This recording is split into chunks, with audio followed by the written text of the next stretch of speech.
In August 2020, the body of 50-year-old Richard Carter was found in the backyard of his Brookfield, New Jersey, home.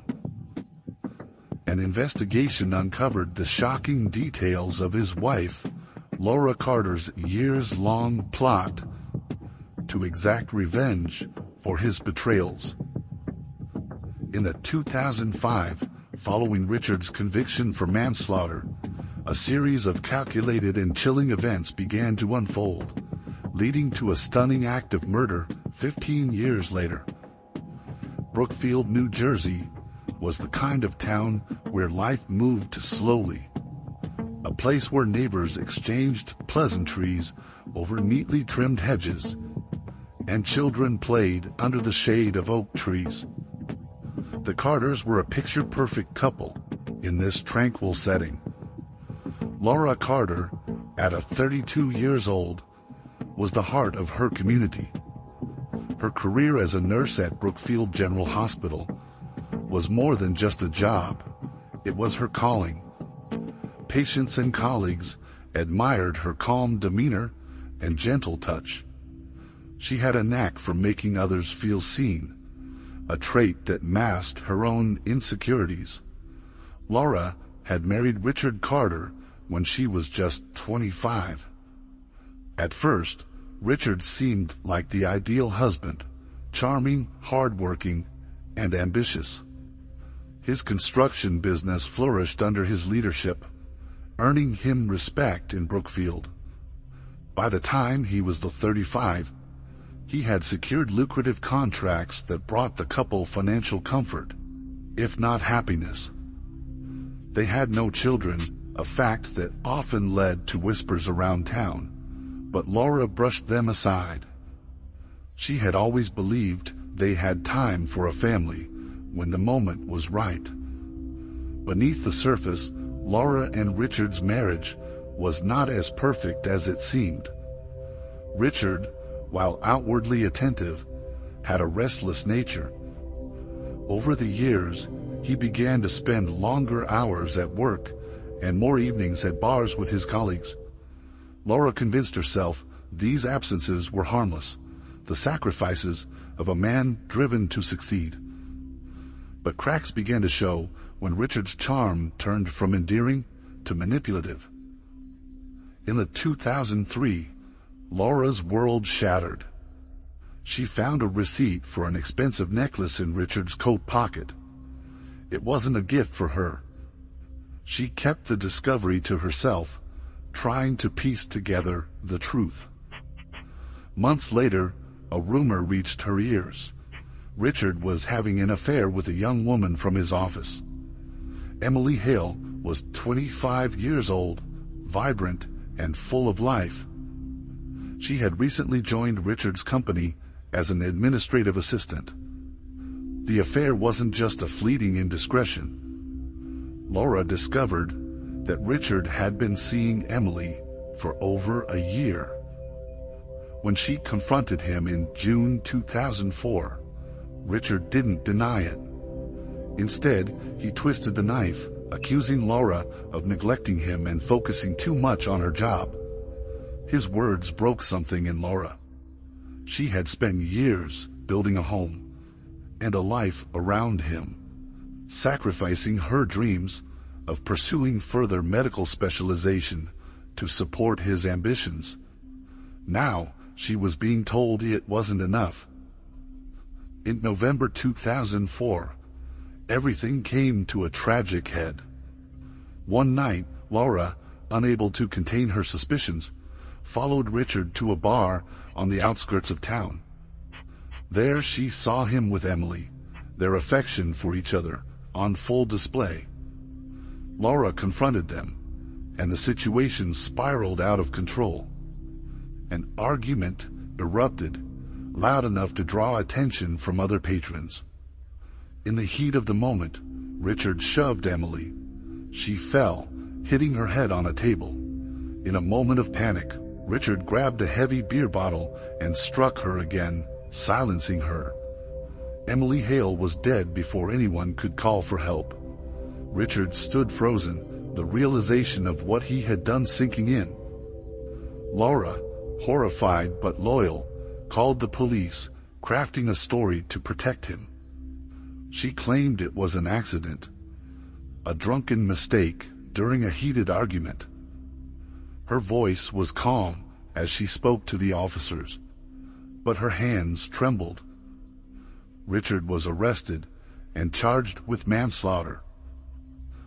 At the trial in early 2005, Laura testified in his defense, painting him as a man who had lost control for just a moment. The court sentenced him to 15 years in prison, a sentence that left Laura with a bitter mix of relief and resentment. She had saved him from a harsher punishment, but the betrayal and the lies were too much to forgive. After Richard's incarceration, Laura retreated into herself. On the surface, she appeared to be a devoted wife, visiting Richard regularly and maintaining the appearance of a supportive spouse. But inside, her heart hardened. The pain of betrayal festered, turning into something darker, a need for retribution. She began to plot her revenge, not in haste, but with the precision of someone who had time to perfect every detail. What fueled Laura's anger wasn't just Richard's affair. It was the way he continued to manipulate her, even from prison. Through letters and visits, he painted himself as the victim, demanding her support while refusing to acknowledge the destruction he had caused.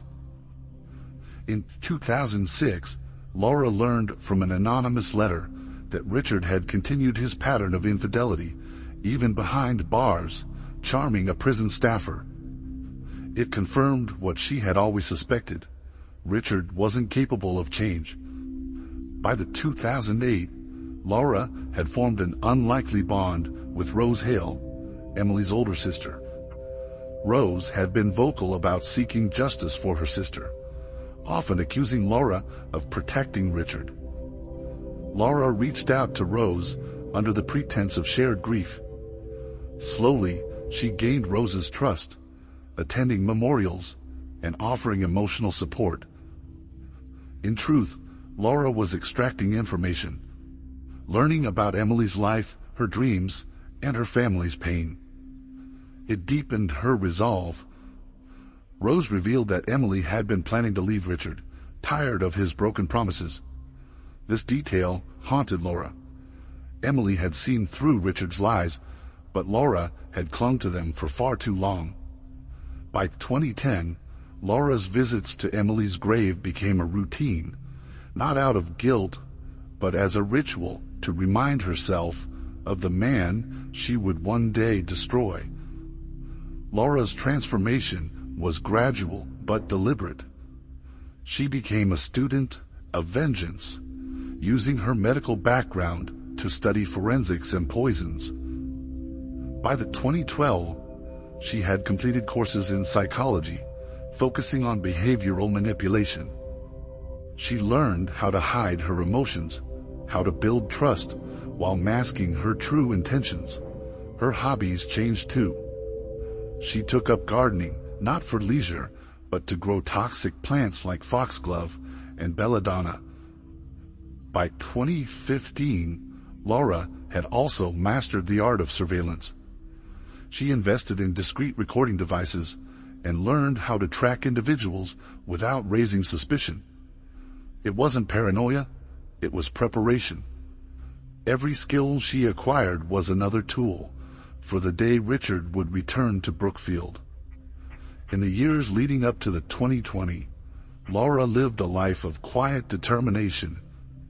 She kept up appearances, attending community events, and maintaining her job at the hospital.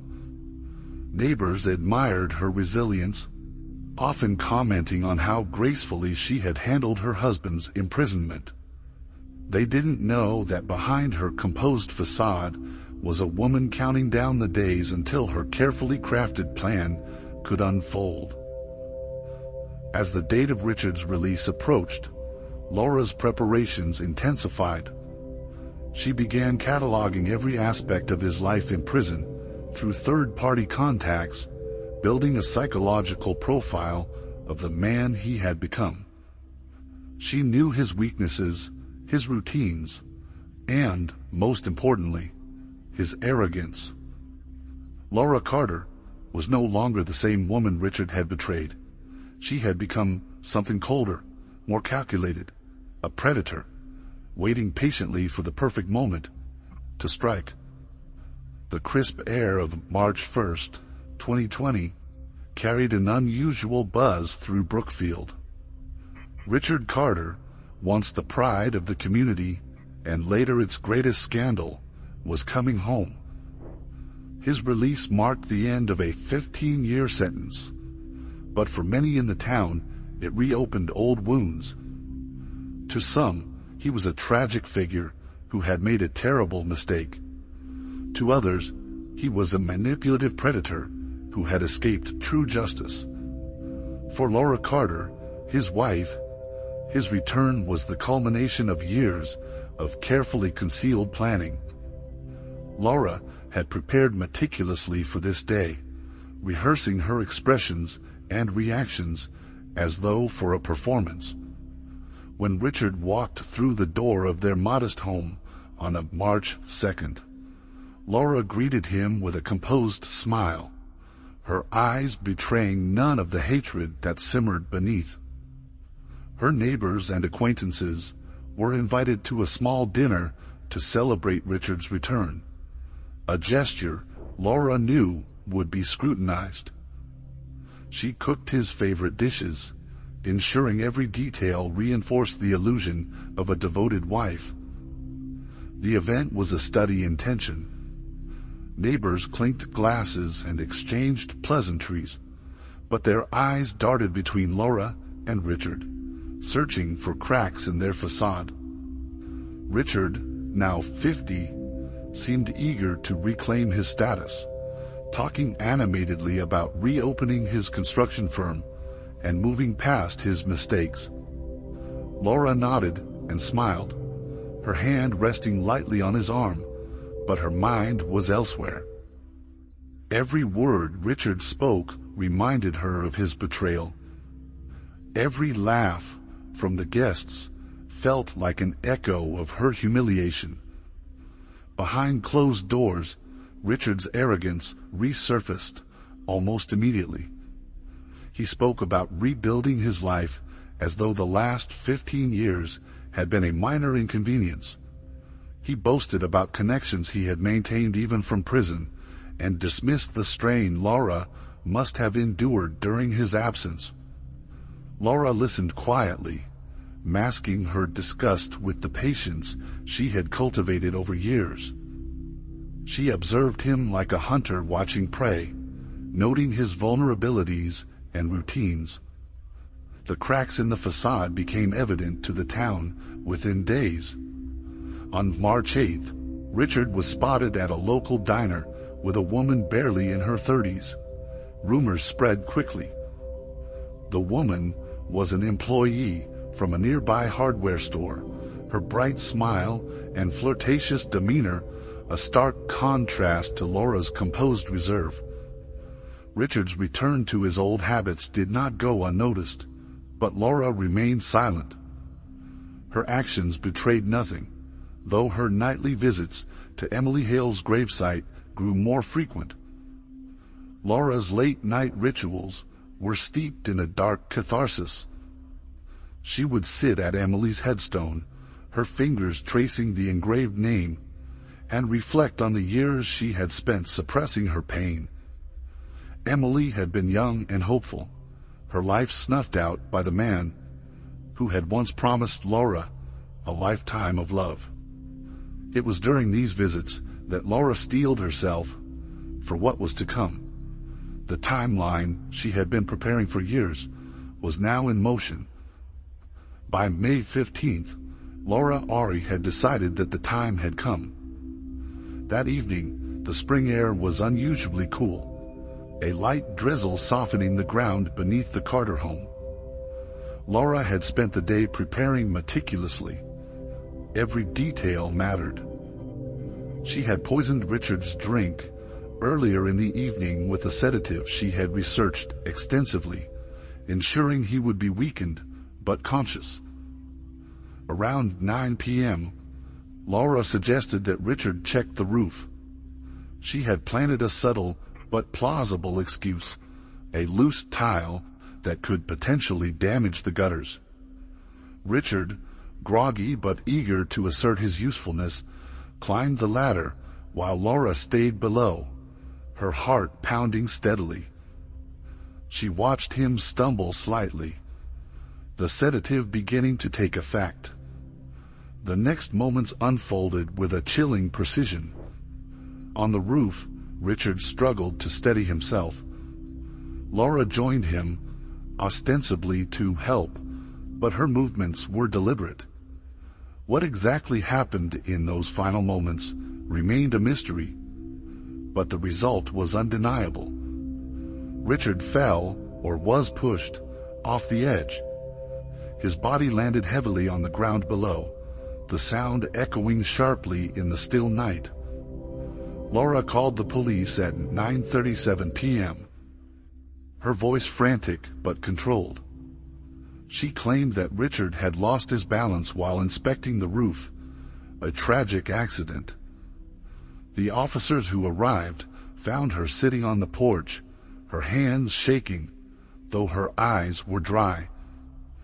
Detectives Lisa Marlowe and John Bennett arrived at the Carter residence early on the May 16th, just as the sun began to rise. The scene they encountered was far from straightforward. Richard's body lay in the backyard, his head caved in, but it was the blood spatter patterns that immediately raised questions. Marlowe noted the unusual distribution of blood on the roof, which suggested a violent struggle rather than a simple fall. Forensic evidence quickly complicated Laura's story. On the May 18th, analysis revealed that the wounds on Richard's head were consistent with blunt force trauma caused by a hammer, not a fall. A hammer, smeared with blood and tissue, was later found in the garden shed. Laura's claim of an accidental fall began to crumble. Adding to the suspicions was a timeline discrepancy. Surveillance footage from a neighbor's security camera showed two figures on the roof shortly before the fall, contradicting Laura's assertion that she had remained inside the house. The footage, time-stamped 9:30 p.m., showed Laura climbing the ladder just minutes before the incident. An anonymous tip, received on the June 5th, added another layer to the investigation. The caller, later identified as Rose Hale, informed detectives that Laura had confided in her years earlier about her hatred for Richard and her desire to see him pay for everything he did.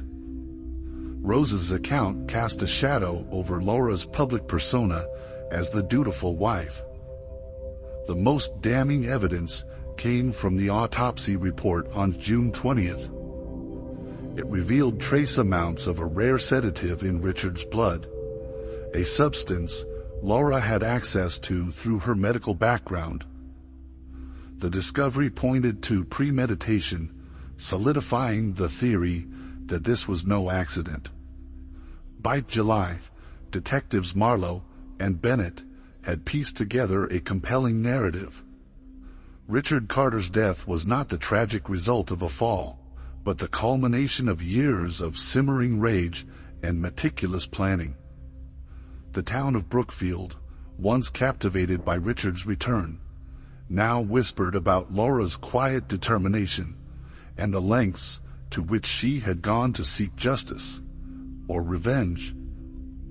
The morning of August 10th, 2020, began like any other in Brookfield. The town was still waking up as the sun rose, casting long shadows over the quiet streets. But at the Carter residence, the quiet was shattered by the arrival of several police cars. Neighbors peeked through their curtains as officers approached the front door with purpose. Laura Carter, calm and composed, answered their knock. Without protest or drama, she allowed herself to be handcuffed and led away. For those watching, the scene was surreal. Laura had been a fixture in the community, admired for her poise during Richard's incarceration and his dramatic return earlier that year. To see her in handcuffs felt unthinkable. But for Laura, the moment marked the culmination of years of planning. She had anticipated this outcome, and her expression betrayed no fear, only a quiet resignation. At the station, Laura sat across from the detectives, her hands folded neatly on the table. She listened as they recounted the evidence against her, the forensic analysis, the surveillance footage, the anonymous tip, and the autopsy results. Each piece painted a damning picture of her role in Richard's death. The investigators spoke with precision, carefully choosing their words, but their demeanor betrayed their disbelief. They had never encountered someone so calm in the face of overwhelming evidence.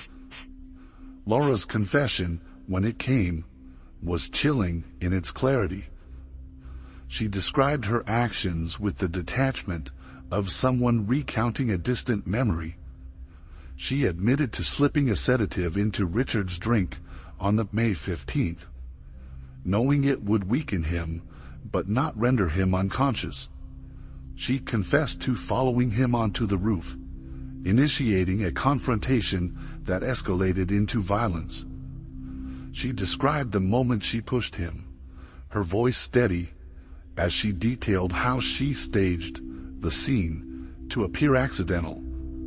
Her motive, she said, was justice, not just for herself, but for Emily Hale, whose life Richard had destroyed years earlier. The detectives were struck by the complexity of her emotions. Laura spoke of betrayal, anger, and a deep sense of injustice. She explained how the years had stripped away any love she might have felt for Richard, replacing it with a cold determination to see him pay for his actions. She described the moment of the push not as an impulsive act, but as the fulfillment of a plan carefully crafted over 15 years. The confession sent shockwaves through Brookfield. News of her arrest spread quickly, and the media descended on the quiet town. Laura became the subject of endless speculation. Some saw her as a calculating murderer, while others viewed her as a victim driven to desperate measures by years of manipulation and betrayal. By the time Laura's trial began on October 12, 2020, it had become a national sensation. The media had given her a nickname, the Widow of Wrath. Courtrooms were packed with journalists, true crime enthusiasts, and locals eager to see the woman who had turned a small-town tragedy into a national scandal. The prosecution built a case that painted Laura as a cold-blooded killer who had meticulously planned her husband's murder. They presented forensic evidence that demonstrated how the sedative in Richard's bloodstream matched medications Laura had access to through her job as a nurse. Blood spatter analysis revealed that the struggle on the roof had been anything but accidental. The hammer found in the shed was presented as evidence, its traces of blood matching Richard's injuries. The most damning testimony came from Rose Hale. On the stand, Rose recounted Laura's strange fixation on Emily over the years. She spoke of Laura's late-night visits to Emily's grave and the cryptic comments she had made about wanting to right the wrongs of the past. Rose's words painted Laura as a woman consumed by revenge, her grief transformed into something darker. The defense, however, took a different approach.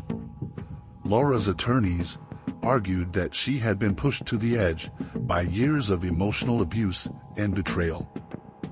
They framed the murder as an act of passion, born out of the trauma inflicted by Richard's infidelity and manipulation. The defense introduced character witnesses who spoke of Laura's selflessness and dedication to her community, portraying her as a woman who had endured unimaginable pain. The emotional climax of the trial came when Laura herself took the stand.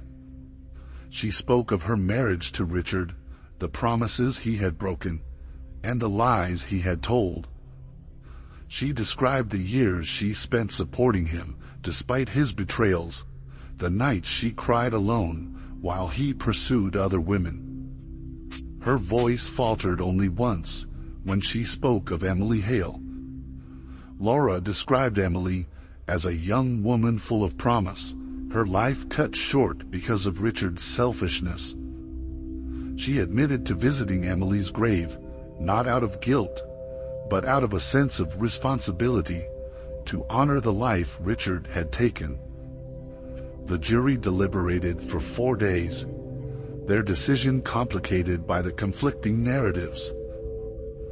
On the April 14, 2021, the verdict was announced: guilty of second-degree murder. The sentence was handed down on April 20th, 25 years in prison. The courtroom was silent as the judge delivered the sentence. Laura remained stoic, her face betraying no emotion. Public opinion was deeply divided. Some saw her as a victim of circumstance, driven to desperate measures by years of emotional torment. Others viewed her as a dangerous manipulator who had used her intelligence and resources to commit murder. The media dissected every detail of the trial, turning Laura into both a villain and a tragic figure. In the months following the verdict, an unexpected revelation added a final twist to the story. A letter Laura had written to Rose Hale surfaced. In it, she confessed that her marriage to Richard had been a facade from the moment she discovered his affair. She admitted she had stayed with him not out of love, but out of a desire to see him suffer, to dismantle his life piece by piece until he had nothing left. The letter became the subject of intense debate. Some saw it as proof of Laura's calculated nature, while others interpreted it as the final words of a woman who had been pushed beyond her limits. For Brookfield, the case left a lasting scar. Laura's story became a cautionary tale, a reminder of how betrayal and obsession could spiral into violence and tragedy. What drives a person to wait 15 years for revenge? In Laura's case, it was a perfect storm of betrayal, grief, and rage, proof that some scars never heal. Would you have acted differently? Make sure to like and subscribe so you don't miss out on our daily updates. And check out another insane case we have. The case where a tech CEO's affair with his secretary spirals into betrayal, secrets, and a brutal murder. Make sure to check it out and let us know your thoughts in the comment section.